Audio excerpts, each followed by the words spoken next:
jeu, une victoire, j'imagine qu'elle fait beaucoup de bien, celle-là, Ben. Ouais, elle fait beaucoup de bien parce que, voilà, comme j'avais dit avant le match, on a travaillé très dur cette semaine et on a réussi à retranscrire un petit peu tout le travail de la semaine sur ce match. Donc il y a vraiment une satisfaction voilà, d'avoir passé une bonne semaine du début jusqu'à la fin. Ouais. Tu t'es régalé à titre perso par un match comme ça?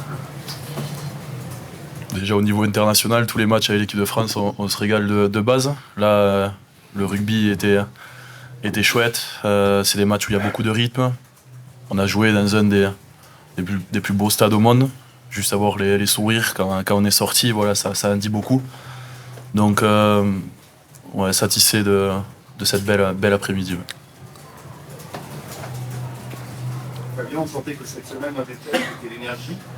Est-ce que de ce côté-là, sur ce thème-là, tu es satisfait de ce que tu as vu C'est vrai que cette semaine, d'abord, il faut traverser la période dans laquelle on était, puisque on n'était pas satisfait du résultat précédent, c'est clair. Et le tournoi, on n'a pas commencé comme on le souhaitait. Donc il y avait plusieurs pistes de travail. Il y avait bien sûr le contenu, continuer à travailler sur notre contenu, notre organisation. Et puis il y avait aussi trouver la fraîcheur physique, mais aussi la fraîcheur psychologique. Donc la semaine de repos, je pense, a contribué aussi. C'est notre septième. On est dans notre septième semaine de tournoi et souvent on arrive à avoir une bonne fraîcheur sur la fin du tournoi parce que on arrive à bien préparer les joueurs pour les formater sur ce niveau-là. Et ensuite il y a la fraîcheur aussi psychologique qui était importante. Donc c'est vrai qu'on a un peu modifié la méthode en fait. Plutôt sur le contenu, et c'est vrai que l'émulation, donc c'est l'occasion de parler de ceux qui ne sont pas rentrés sur la feuille de match, bien sûr, ceux qui sont repartis en club, aussi les joueurs supplémentaires, puisqu'on a travaillé sur deux équipes mixtes, et puis aussi les finisseurs qui ont été très bons aujourd'hui. Donc c'est vrai qu'on a réussi à retrouver de l'allant, de la fraîcheur et aussi bon, ce dont je doute pas, mais le sujet c'était il fallait que maintenant on avance quoi. Les résultats de la veille, c'était quelque chose quoi, de jouer un dernier ici avec les résultats de la veille, ça nous a rendu le challenge encore plus élevé. Et en fait, il a été relevé. Donc, je voudrais féliciter bien sûr les joueurs, les 23 joueurs, les joueurs qui nous ont aidés à travailler. Et puis le staff qui a travaillé d'arrache-pied pour préparer cette équipe. Notamment en première période, beaucoup de séquences longues, je crois qu'il y a une possession à plus de 60%. C'est pas arrivé très très souvent sur les 4 premières années. Est-ce que c'était votre volonté et comment vous y êtes pris? En fait, quand on prépare un match, on étudie beaucoup l'équipe adverse et en fait, on avait remarqué que cette équipe-là, en fait, si dans la zone action, on pouvait, si on était bien concentré, bien appliqué, provoquer des zones de ruck, des breakdowns positifs, ce qui nous permettait en permanence de trouver notre organisation et de construire notre jeu. Et on avait aussi fait un focus sur la qualité de nos rucks dynamiques, avec 2 joueurs maximum consommés en soutien. On savait que si on tenait cette partie-là, on avait de grandes chances de gagner le match. C'était la base de notre structure offensive et elle a été tenue. Et c'est vrai qu'on peut se dire qu'à un moment, il peut y avoir un effet de fatigue. Mais les choix qu'on avait faits, en fait, entre notre effet de fatigue et puis les points marqués, mais aussi leur fatigue aussi, parce que quand tu recules, c'est pas évident de défendre. Finalement, la fin de match nous a donné raison, notamment les 25 dernières minutes, avait aussi l'arrivée de coaching. Donc c'était effectivement une stratégie et un point d'amélioration par rapport à, on en a déjà parlé, mais par rapport aux confusions qu'on a eues précédemment dans la compétition. Non, c'était un point de concentration fort dans lequel on s'était mis au travail. Fabien, ce sujet. Est-ce que tu peux nous parler, pour rentrer un peu dans le détail, de l'essai de Gaël Ficou, le premier qui correspond, j'imagine, vraiment à ce que vous avez travaillé en fonction de cet adversaire qui se Ben, on a gardé notre structure basique quoi, sur l'animation offensive où tout le monde a joué juste. C'est une séquence, je crois, que je ne veux pas dire de bêtises, je crois qu'elle est à 24 rucks en fait. Et le challenge, c'était, bon, c'est vrai que je ne vais pas revenir sur la data parce que c'est un sujet sensible. Le challenge, on savait qu'on pouvait produire un certain nombre de rucks et ensuite être payé sur la qualité de nos rucks. Et c'est une grande séquence en direct, qui m'inquiète un peu, parce que 24 rucks, mais le fait de garder le momentum, l'avancée, nous a permis de nous replacer sans perdre trop de terrain et garder la dynamique et la puissance jusqu'à l'essai de Gaël qui est un essai en puissance. Même sur l'extérieur, c'est quand même un essai en puissance, quoi. Il n'y a pas vraiment de franchissement. C'est vraiment un essai en puissance, mais très bien construit, qui part de loin. Donc séquence, elle représente en fait l'objectif offensif qu'on s'était donné par rapport à cette équipe-là.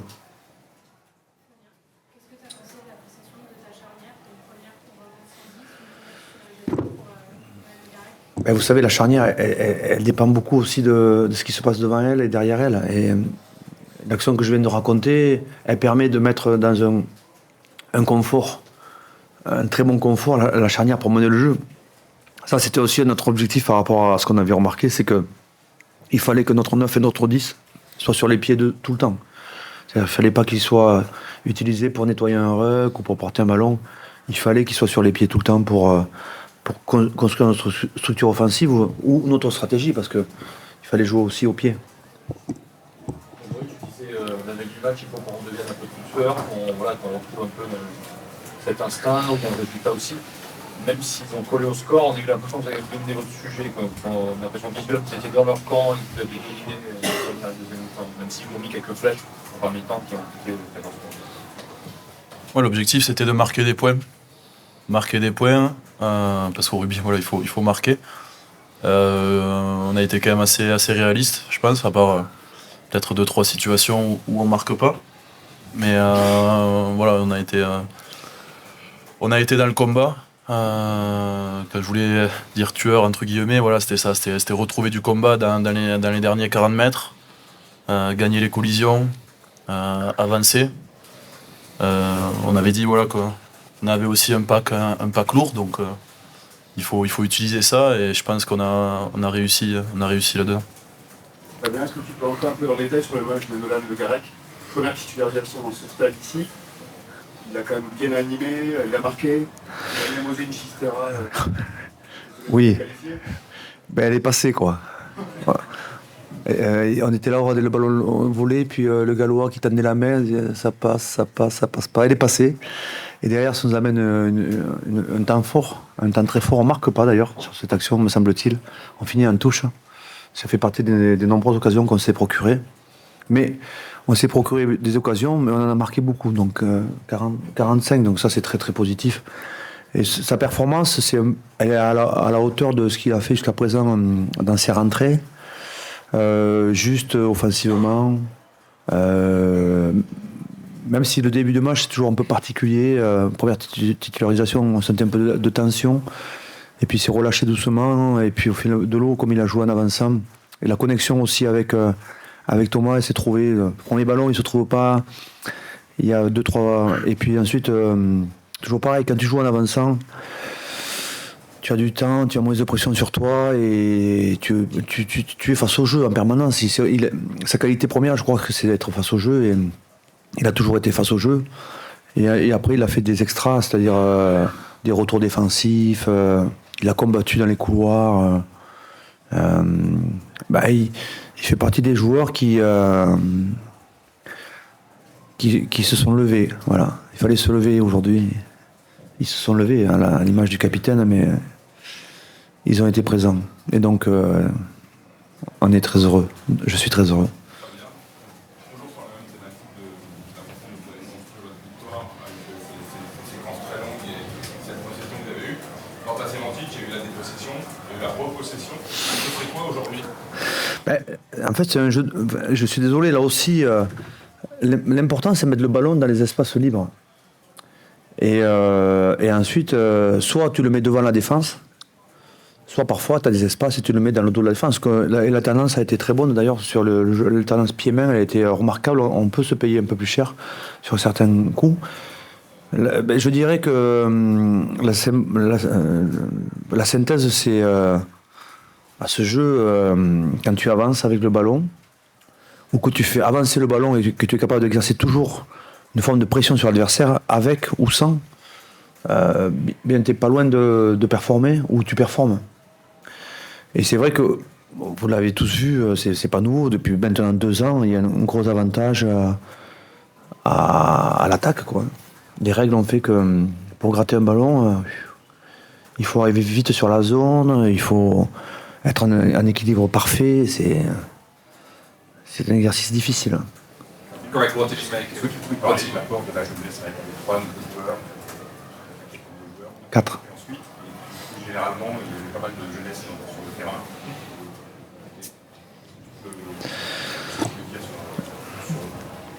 Quand on parle de la jeunesse, c'est d'abord féliciter les joueurs qui sont rentrés. Ces joueurs-là, leur première cap. Depuis le début du tournoi, il y a beaucoup d'opportunités pour ces joueurs qui sont dans le réservoir ou dans le ranking du rugby français. C'est aussi avoir un mot, j'aime pas ce mot, mais pour les joueurs qui ont construit 4 années de notre rugby extraordinaire, qui sont pas là, et qui vont revenir parce qu'ils se régénèrent, parce qu'ils sont blessés, parce qu'en fait, on se rend compte dans ce tournoi que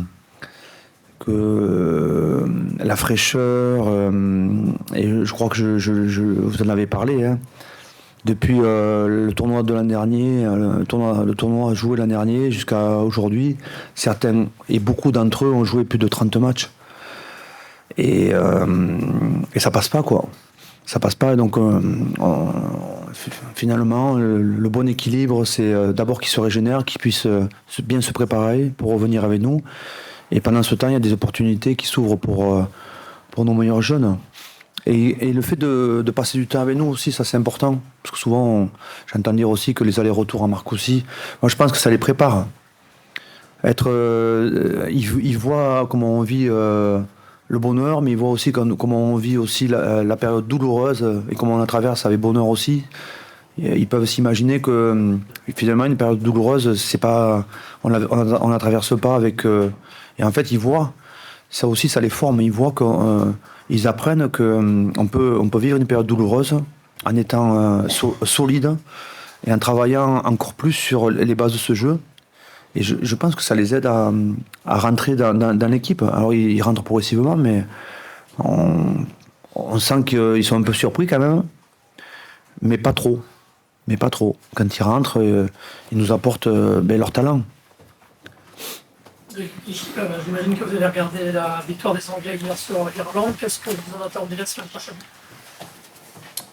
Ça va être un gros combat. Voilà. Les Anglais ont énormément progressé défensivement. Ils ont une défense vraiment qui attaque l'adversaire, qui essaye de l'étouffer. Donc ça va être un des challenges du début de semaine, essayer de voir comment faire.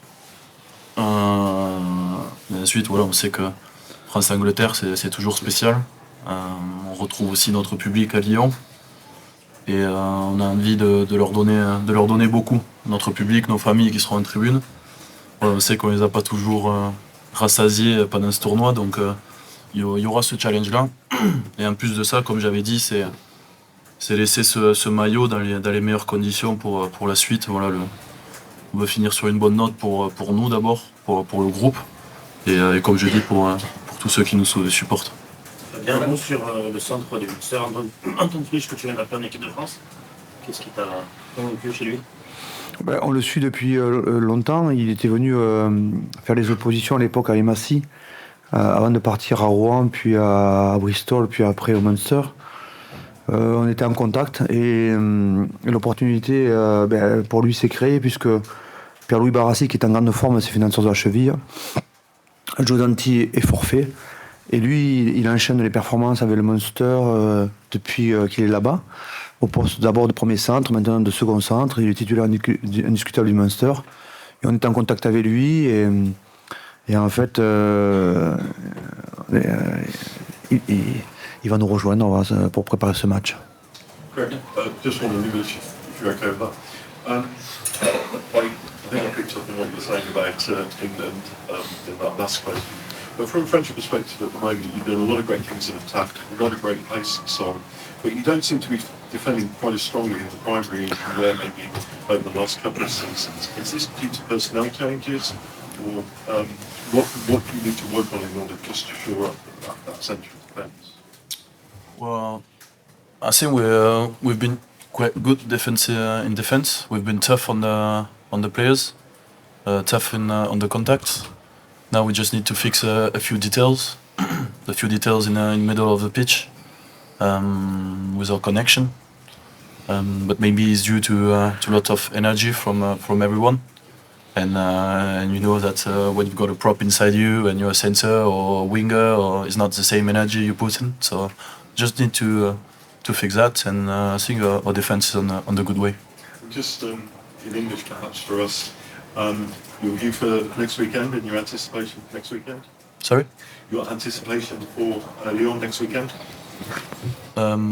Yes. No, sorry, I don't get it. How are you looking forward to the England? Oh, sorry. Yeah. For us, it's always a big game against England. We know that our fans always expect a big crunch. So we're gonna do a big recovery on the start of the week, because it's gonna be a short week, and then we're gonna attack this game because England's showing some really good rugby at the moment, really tough defense as well. So it's gonna be a big challenge for us, the forwards, and yeah, we hope to finish with a good game, a good performance, and hopefully a good win. Fabien, quel est l'enjeu du dernier match? France-Angleterre. En un mot, il suffit de dire France-Angleterre, tour de destination, dernier match. Je crois que ça fixe bien l'enjeu pour nous. En France, en plus, on vient de... c'est un tournoi particulier pour nous. Et on a la possibilité de se challenger à nouveau face à peut-être l'équipe finalement qui une des meilleures équipes du tournoi. On pensait que l'Irlande, et puis finalement, dans ce tournoi, tout est possible. Et donc on reçoit les Anglais. Il faut qu'on termine, on doit terminer sur le même tempo, la même intensité qu'aujourd'hui. Dernière question. Bien, tu considères choix fort. Quelle résonance, quelle est leur part dans la finale? Et dans cette période difficile que tu viens de traverser, quelle résonance ça? D'abord, on y est encore dans la période, on n'en est pas sorti, donc on est dans cette période, on en parlera plus tard, c'est pas le temps du débrief, mais clairement on est dans une période une période qu'on n'a pas vécue depuis 5 ans, mais je vois le verre plein plutôt que le verre vide. Je pense que ça va nous faire encore grandir et ça va nous rendre meilleurs pour la suite. Les joueurs qui jouent, bien sûr, les joueurs qui sont pas là, et les joueurs qui sont moins frais. Mais je pense qu'on prend tous conscience de ce qu'on peut faire de mieux pour la suite. Cette période post-Coupe du Monde et post-cycle de 4 ans est vraiment intéressante pour nous dans la vision qu'on a jusqu'à 2027. Pour tous les joueurs. Et donc il y aura un débrief plus tard, après le tournoi, intéressant, qui va nous projeter sur la suite de la compétition, comme l'a dit Greg. Tout le monde sait que cet été, on ne prendra pas les joueurs premium, on va les laisser se régénérer, depuis, mis à part toi, je crois, et les joueurs blessés. Le seul moyen de récupérer, c'est d'être blessé. Les autres, ils n'ont pas coupé depuis le tournoi 2023, voire plus. Et à ce jeu, on a besoin de se régénérer, physiquement et psychologiquement. Donc c'est un détail qui explique beaucoup de choses. Donc on va travailler dessus. Merci. On sera en finale l'année prochaine.